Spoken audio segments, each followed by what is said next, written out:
Hello friend, I am Deepak Kumar, NET JRF and GATE qualify.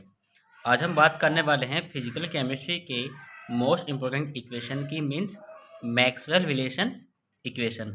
अगर हम बात करें केमिस्ट्री किसी भी कॉम्पिटिटिव एग्जाम की, जैसे नेट, गेट, आईआईटी जेम या नीट, या किसी भी अदर कॉम्पिटिटिव एग्जाम की जो केमिस्ट्री से रिलेटेड होती हैं, तो उन सभी एग्जाम में आपको मैक्सवेल रिलेशन इक्वेशन के बेस पे क्वेश्चन पक्का दिखाई देगा। बट इन इक्वेशन को याद करना इतना इजी नहीं होता। बट अगर हमें ये चार इक्वेशन याद हैं तो इन चार इक्वेशन के बेस पे हम मैक्सवेल रिलेशन इक्वेशन को सोल्व कर सकते हैं एंड अपना एग्जाम क्वालिफाई होने की प्रोबेबिलिटी को इंक्रीज कर सकते हैं।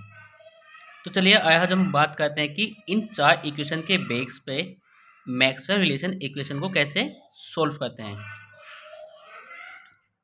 तो चलिए हम बात करते हैं बाय इक्वेशन फर्स्ट। तो इक्वेशन फर्स्ट क्या है, D U equal T D S minus P D V. तो इन सभी इक्वेशन जो डी है इसका मीन्स होता है चेंज इन फंक्शन। अगर स्मॉल चेंज होता तो उसे रिप्रेजेंट करते हैं हम किससे, स्मॉल डी से। तो हमारी जो पहली इक्वेशन वो क्या है, D U equal T D S minus P D V. तो इनको सोल्व करने के लिए एक सबसे इजी ट्रिक जो है वो है कि हमें क्या करना है कि जो आउटर साइड के फंक्शन है उनको एक साथ लिखें और जो इनर साइड के फंक्शन है उनको एक साथ लिखें। तो उससे जो इक्वेशन बनेगी वो क्या होगी हमारी मैक्सवेल रिलेशन इक्वेशन। तो उसको देखते हैं कि ये है कैसे। हमें देखना है कि आउटर साइड के फंक्शन, तो आउटर साइड फंक्शन क्या है, टी एंड वी।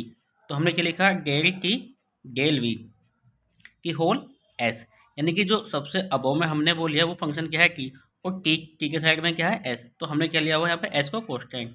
उसी के साथ साथ अब क्या हो गया, हमें लेना है क्या, इनर साइड के फंक्शन।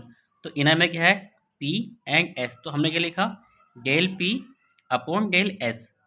अब सी कांस्टेंट वी, क्योंकि अबव में क्या है पी और पी के साइड में कौन सा फंक्शन है वी। तो यहाँ पे क्या आ गया, कांस्टेंट वी। ऐसी हम बात करते हैं इक्वेशन टू की, जो है D H equal T D S plus V D P. तो हमें क्या लेना, सबसे पहला आउटर साइड के फंक्शन के टी एंड पी। तो हमने क्या लिखा, del T upon del P की होल एस, क्योंकि अबव में क्या है टी तो टी के साइड में क्या है एस। तो हमने क्या लिया कांस्टेंट एस। ऐसे इक्वल अब लेंगे क्या, इनर साइड के फंक्शन वी एंड एस। तो हमने क्या लिया हुआ, del V upon del S की होल पी, क्योंकि वी के साइड में क्या है पी और पी के यहाँ पे अबव में। तो पी को क्या लिया हमने कांस्टेंट। अगली इक्वेशन की बात करते हैं हम बाय इक्वेशन थर्ड। तो वो क्या है, D A equal minus S D T minus P D V. तो सेम हम आउटर फंक्शन यानी कि एस एंड वी। तो हमने क्या लिया हुआ, del S upon del V की होल टी इक्वल, क्योंकि यहाँ पे क्या है एस से पहले क्या है माइनस, तो यहाँ पे क्या आ गया माइनस। ऐसे इक्वल क्या होगा, इनर साइड के फंक्शन है कि पी एंड टी। तो हमने क्या लिया हुआ, del P upon del T की होल वी, क्योंकि अबो में क्या है यहाँ पे पी और पी के साइड में क्या है वी। तो हमने क्या लिया वी टेन। तो सेम इसमें भी आएगी, पी से पहले क्या है माइनस का साइन, तो यहाँ पे क्या आएगा माइनस का साइन, जैसे इस वाली फर्स्ट इक्वेशन में आया था, क्योंकि यहाँ पे भी क्या था पी से पहले क्या था माइनस का साइन, तो यहाँ पे भी क्या आया था माइनस का साइन। तो ऐसे क्या होगा सेम इधर भी क्या आएगा माइनस। बट इन दोनों इक्वेशन में क्या है माइनस का साइन, तो ये क्या हो जाएंगे कैंसिल। तो हमें क्या मिलेगी equation, del S upon del V की whole T equal del P upon del T की होल वी। आगे हम बात करते हैं अपनी लास्ट इक्वेशन, जो है D H D G equal minus S D T plus V D P. तो सेम जगह नाम है, आउटर साइड के फंक्शन है कि एस एंड पी। तो हम क्या लेंगे, del S upon del P की होल टी इक्वल माइनस का साइन आएगा डेल इनर साइड के फंक्शन है कि वी एंड टी, यानी कि del V upon del T की होल पी। अगर हम बात करें तो ये जो माइनस का साइन यहाँ पर आया वो माइनस साइन आना चाहिए था यहाँ पर, लेकिन हम क्या करते हैं मैक्सवेल इक्वेशन में क्या करेंगे, इस माइनस साइन को यहाँ ना लिख के हम क्या लिखेंगे यहाँ पे। तो हमारे पास क्या है, चार इक्वेशन है A B C and D. इन चार इक्वेशन को हम क्या बोलते हैं, मैक्सवेल रिलेशन इक्वेशन। और इन्हीं के बेस पे क्या आता है क्वेश्चन आता है। वो आपको क्या देगा कि इन चार इक्वेशन में कोई भी एक इक्वेशन देगा, जो करेक्ट होगी वो बाकी जो 3 इक्वेशन होंगी क्या होंगी वो करेक्ट होंगी, बस उनमें क्या है जो पोजीशन होंगी ये सब क्या होंगे चेंज होंगी। लेकिन हमें क्या करना बस अपनी, अगर हमें 4 इक्वेशन अच्छे से याद हैं तो इन 4 इक्वेशन के बेस पे हम क्या मैक्सवेल रिलेशन इक्वेशन को सोल्व कर सकते हैं ईजिली। बस हमें ट्रिक का याद रखना कि आउटर साइड के फंक्शन को एक साथ लिखें और जो इनर साइड के फंक्शन है उनको एक साइड लिखें। उसके साथ ही साथ जो फंक्शन हमने अबव में लिया हुआ है, जैसे टी लिया हुआ है यहाँ पे, तो टी के साइड में क्या था एस, तो एस हो गया ले लिया हमने यहाँ पे कॉन्स्टेंट। ऐसे यहाँ पे क्या था कि अबव पोजीशन पे क्या था पी, पी के साइड में क्या है वी, तो वी को क्या ले लिया हमने यहाँ कॉन्स्टेंट। तो इसी बेस पे कि आउटर साइड के फंक्शन एंड इनर साइड के फंक्शन के बेस पे हम 4 मैक्सवेल रिलेशन इक्वेशन को सोल्व कर सकते हैं, क्योंकि इसमें जो सबसे इजी ट्रिक वो यही है। आगे हम बात करते हैं कि इन इक्वेशन के बेस पर जो अदर इक्वेशन से रिलेटेड क्वेश्चन आते हैं वो कैसे होते हैं। हमने क्या हुआ कि यहाँ पे केवल एक इक्वेशन को एग्जांपल में लिया हो कि अगर इन 4 इक्वेशन की हम बात करें तो इन 4 इक्वेशन से रिलेटेड सेम क्वेश्चन आ सकते हैं। लेकिन हमने क्या लिया फिलहाल ये भी एक इक्वेशन ली है और इसके बेस पे हम ये देखते हैं कि इस पर कैसे क्वेश्चन आ सकते हैं एग्जाम में। तो हमने पहले जो इक्वेशन ली वो क्या है D G equal minus S D T plus V D P. इस पे ये दो टाइप से क्वेश्चन आ सकते हैं, यानी केस 1 एंड केस 2। तो हम पहले केस की बात करते हैं। ये पूछ आपको एग्जाम में क्वेश्चन ऐसा आ सकता है, वो पूछेगा कि आपसे Gibbs free energy at constant temperature, और हम बोला कि जब कांस्टेंट टेम्परेचर होगा यानी कि डी टी इक्वल क्या होगा 0। तो इस इक्वेशन में टी कहाँ पे है यहाँ पे, यानी कि हमने इक्वेशन लिखी यहाँ पे D G equal minus S D T plus V D P. तो हमें पता है कि जो ये एट कांस्टेंट टेम्परेचर है तो यहाँ पे क्या होगा डी टी इक्वल क्या होगा इस टाइम 0। तो ये जो फंक्शन होगा इस साइड का वो कंप्लीट कैसे हो जाएगा 0, और हमें क्या मिलेगा D G equal V D P.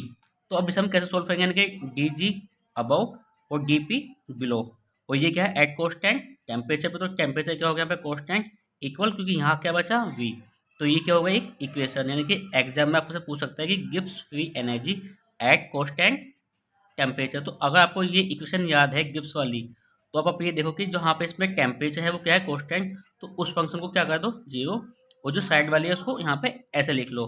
फिर उसी के बेस पे क्या है इक्वेशन को सोल्व कर लो, यानी कि डी जी अबव में आ गया डी पी बिलो में आ गया, ये था एट कांस्टेंट टेम्परेचर, तो टी क्या आ गया यहाँ पे कांस्टेंट इक्वल क्या बचा वी, वो वी यहाँ पे आ गया। अगर हम केस नंबर 2 की बात करते हैं कि जो उस पर अदर क्वेश्चन आ सकता है वो कैसे आ सकता है, वो पूछ सकता है आपसे Gibbs free energy at constant pressure, यानी कि यहाँ पे डी पी क्या होगा, यानी कि जो चेंज इन प्रेशर है वो कैसा होगा 0। तो हमने अगेन इक्वेशन को लिखा और हमने क्या देखा कि जो यहाँ पे डी पी है यानी कि चेंज इन प्रेशर वो कैसा 0, तो इसी वजह से ये फंक्शन कैसे हो जाएगा 0। तो हमें क्या मिलेगा D G equal minus S D T. इसको हम कैसे सोल्व करेंगे, यानी कि अब हमें क्या आएगा डी जी और बिलो में क्या आएगा डी टी। ये इक्वेशन कहती है एट कांस्टेंट प्रेशर पे, तो प्रेशर यहाँ पे आ गया इक्वल, क्योंकि यहाँ क्या बचा माइनस एस, और ये माइनस क्या आ गया यहाँ पे। तो एग्जाम में गिब्स फ्री एनर्जी की जो ये इक्वेशन है इस पे इस टाइप से 2 क्वेश्चन आ सकते हैं। तो इसी तरह के हमारे पास जो ये अदर इक्वेशन है डी एच वाली, डी ए वाली या डी यू वाली, तो इनके बेस पे भी सेम ऐसे क्वेश्चन आ सकते हैं जैसे इस वाली इक्वेशन पे आए। बस हमें इम्पोर्टेंट है कि हमें अगर ये 4 इक्वेशन अच्छे से आती हों।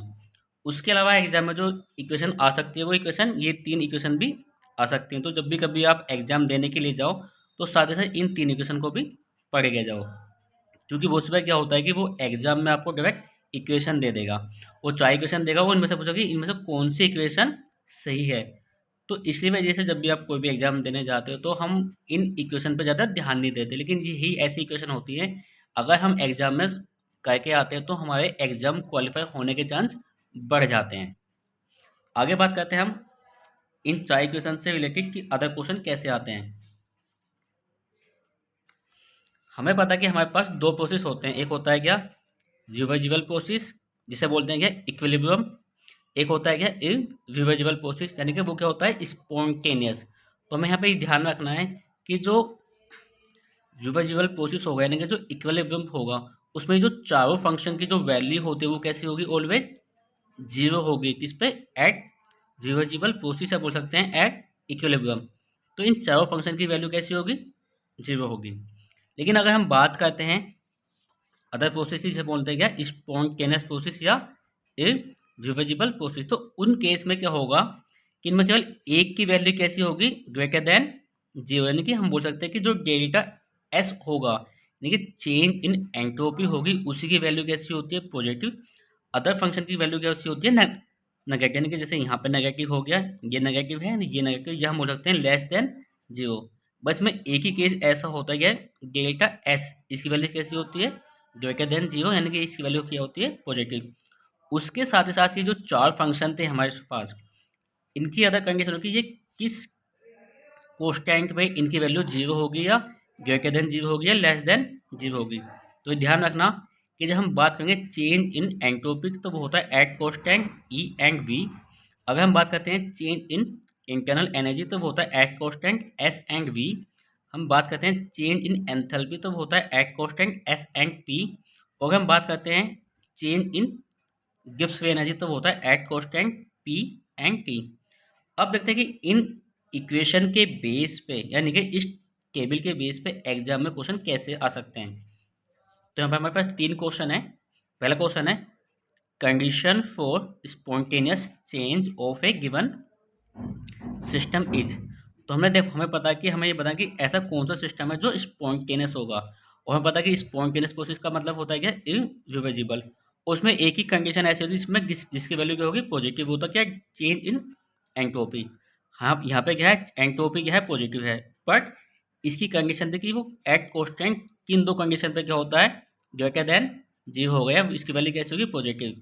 तो हमें पता है कि यहाँ पर डी एस दिया हुआ, लेकिन यहाँ पे क्या है, पॉजिटिव, लेकिन यहाँ पे क्या उसने वो नहीं दी कंडीशन कि ऐसी कौन सी कंडीशन होती हैं, यानी कि जब ई होगा या वी होगा एस होगा, यानी कि जो यहाँ वाली होती है कंडीशन, यानी कि एस वाली, ये वाली कंडीशन के एट कोस्ट, यानी किन कोस्टेंट पे इसकी वैल्यू कैसी होती है, पॉजिटिव।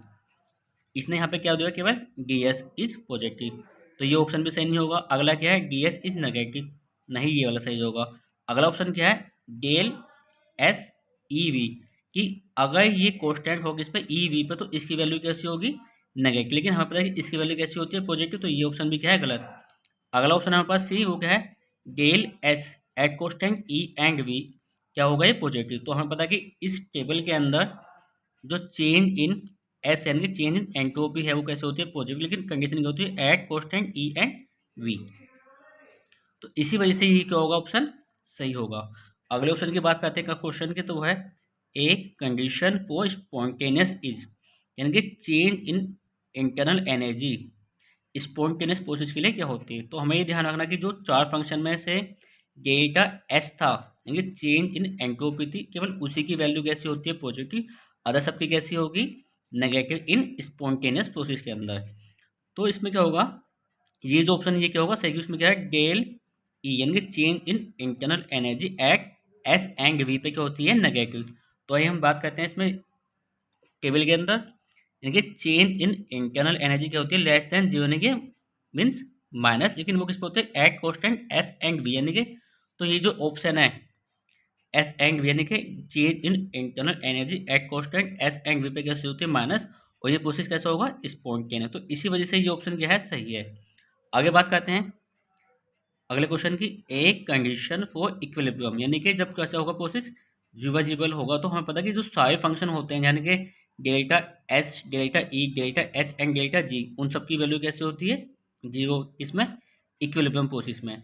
तो इसने एक कंडीशन दी है, हमें पता है कि डेल्टा जी भी क्या होगी, 0 होगी, बट उसकी कंडीशन यानी कि वो किस कोस्टेंट पे 0 होगा, वो उसने यहाँ पे नहीं दी, तो ये ऑप्शन भी सही नहीं है। अगला दिया इसने del G H constant T and V पे क्या होगी, 0, लेकिन ये भी क्या है, सही नहीं है। और अगला देखते हैं del G at constant P and V पे इसकी वैल्यू कैसी होगी, 0, तो ये भी सही नहीं है। तो अगला क्या है, del G at constant T and V पे इसकी वैल्यू कैसी होती है, 0 इन इक्विलिब्रियम प्रोसेस में। तो देखते हैं कि क्या ये ऑप्शन सही है। तो हम बात करते हैं इस टेबल की, यहाँ पे क्या है, इक्विलिब्रियम यानी कि डेल्टा जी की वैल्यू होती है 0, लेकिन किस पे होती है, at constant P and T. तो इसी वजह से ये जो ऑप्शन है ये क्या है, सही। तो आज जो हमने इक्वेशन पढ़ी है मैक्सवेल रिलेशन इक्वेशन, या हम बोल सकते हैं कि मैक्सवेल रिलेशन इक्वेशन को जिन 4 इक्वेशन के बेस पे हमने सॉल्व किया, उन इक्वेशन के साथ साथ जो अदर इक्वेशन आती है उनसे रिलेटेड, उनको हम कैसे सॉल्व करते हैं। तो एक तो ये वाली टेबल, जो आज हमने वो किया डिस्कस। एंड साथ ही साथ ये जो हमने ट्रिक आज देखी है, जिसके बेस पे हम क्या सोल्व करते हैं अपनी मैक्सवेल रिलेशन इक्वेशन। तो इन ट्रिक को अच्छे से याद करके जाना कि जब भी कभी कोई आप एग्जाम देने जाओगे तो उन एग्जाम में इन इक्वेशन के बेस पे क्वेश्चन आपको पक्का दिखाई देगा। तो इसलिए इस वीडियो को जितना ज़्यादा हो सकता है सब्सक्राइब कीजिए, शेयर कीजिए एंड लाइक कीजिए, जिससे आपके जो दोस्त हों उनके भी हेल्प हो सकें। Thank you so much.